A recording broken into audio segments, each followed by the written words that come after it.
Ano-ano ba ang mga bagay na kailangan mong ihanda para sa pagbibreed ng African lovebirds? Disclaimer, lahat ng aking ibabahagi ay batay lamang sa aking pananaliksik at experience sa pag-aalaga. Ang pagpaparami ng mga African lovebirds ay isang dahilan kung kaya't nag-aalaga tayo nito. Gayunpaman, ang pagpapanatiling maayos ng kalagayan ng mga breeding pairs at ang matagumpay na pagpaparami ng nito ay nangangailangan ng maingat na pagmamasid sa kanilang mga pangangailangan.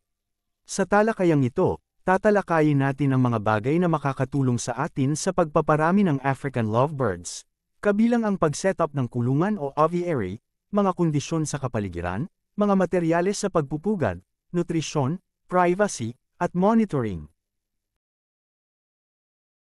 Unahin natin ang setup ng kulungan o aviary.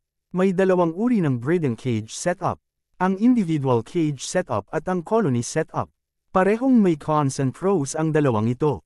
Sa individual cage setup ay magbibigay sa atin ng higit na kontrol sa mga breeding pairs at pinipigilan ang panganib ng agresyon sa pagitan ng mga ibon. Samantala, hindi masyadong nakakalipad ang mga ibon sa ganitong setup kung kaya't prone sa tinatawag na sapola o ang pagtaba ng ibon. Para sa African, ang cage na may sukat na 17 by 30 by 18 inches o ang tinatawag nilang double cage ay mainam na para sa pagbibreed.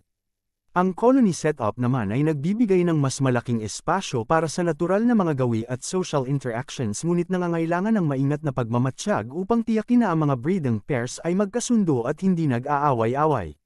Sa ganitong paraan, wala tayong kontrol sa magiging magkaparehas sa kadahilanan na magkakasama sila sa iisang kulungan.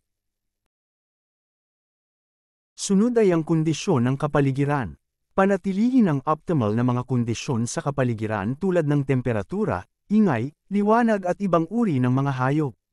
Ang mga lovebirds ay naninirahan sa katamtamang temperatura, mga 70 degrees Fahrenheit hanggang 80 degrees Fahrenheit o 21 degrees Celsius hanggang 27 degrees Celsius, at mas gusto ang mga antas ng humidity sa pagitan ng 40 hanggang 60%.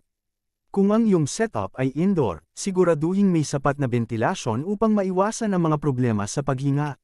Magbigay ng natural o artipisyal na ilaw sa isang consistenteng schedule upang simulan ang mga oras ng araw at mahikayat ang mga gawi sa pagpaparami.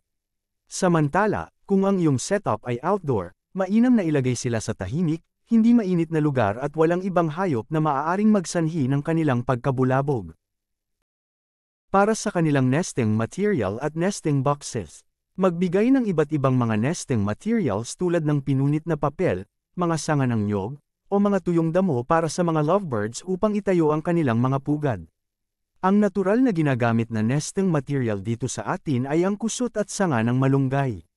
Ang mga nesting boxes naman ay dapat may angkop na laki para sa species ng lovebird na iyong pinaparami, may maliit na butas ng pasukan upang magbigay ng seguridad at privacy para sa kanila.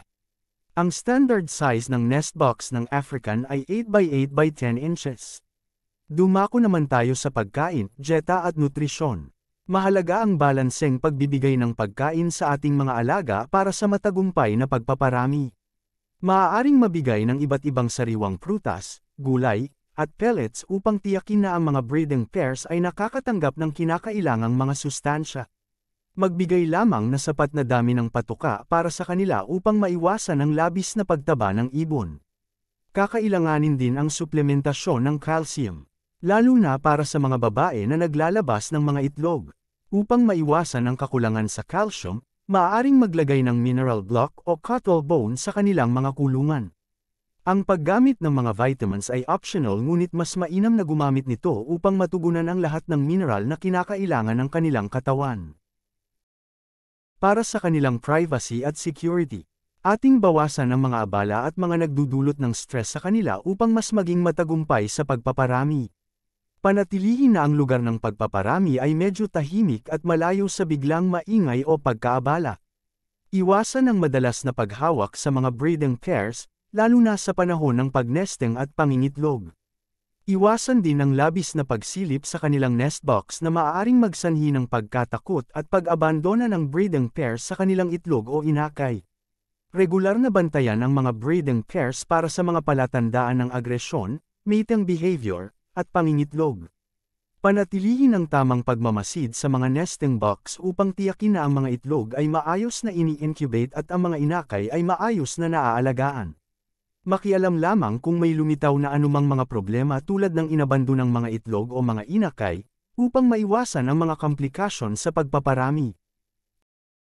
Sa pamamagitan ng maingat na pag-aalag at pagpapatupad sa mga nabanggit, maaari kang makalikha ng isang makabuluhang kapaligiran sa pagpaparami para sa mga African lovebirds, na nagpapataas sa posibilidad ng matagumpay na pagpaparami at malusog na mga anak.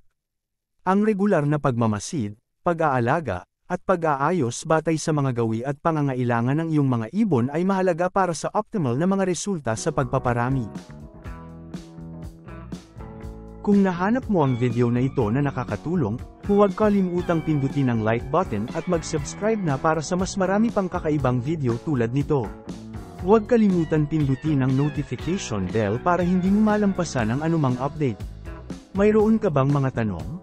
I-comment sa comment section sa ibaba. Salamat sa panunood, at kita-kits sa susunod na video.